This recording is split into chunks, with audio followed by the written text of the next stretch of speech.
Баламның ішін үтіктен күйдіріп Осының ішіне ұрып жатыр ма екен қазір? ірің шығып жатыр екен, мама ірің деп жатыр ішін дейді. Фашисттерді қылған көрдіңіз ба? Нұрека міне. Ай, сұмдық қой, ай, сұмдық қой. Жақсылап түсіндіріп отырсыз. Жарайды, ана.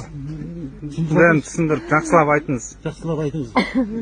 Мен қазір баламды көріп шықтым, ыдырысып Ербол Саматұлын. Бір ай болды көрген жоқпын. Қазір кездесіп шықтым. Балам мені көре сап жылады, ішін ашып көрсетті. Мама менің ішімді үтікпен күйдірді дейді. Іріңдеп жатыр. Қасымыздағы балалар бір-бірімізді қана қараймыз, ешкім қарап жатқан жоқ дейді. Хайуандар көрдіңіз. Сол қасында сотталған бір бала ішіме күнде вишневский тартып іріңін сорып алып жатыр. Мама дейді, дүрі боп-боз болып әппақ бүкетіпті, аса ештеңе айтпайды.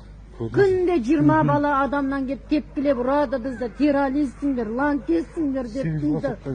8 жылға сотталасыңдар сендер деп күнде ұрып тепкілейді. Адвокатыңыз бар ма, адвокатыңыз?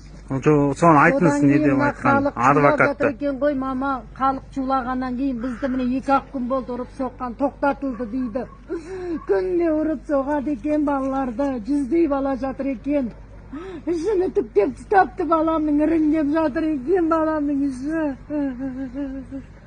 Не істейм, ай, не істейм. Міне осындай Нұржан. Асылыңыз айтыңыз. Смағұлова Мадина Қайратқызымын. Балаңыз аты? Балам Ербол Ыдырысов. Қай жерде? Талдықорғанда тұрам, осы Талдықорған ішінде. Балаңыздың аты кім? Ыдырысов Ербол Саматұлы. 20 жаста. Оқушы ма?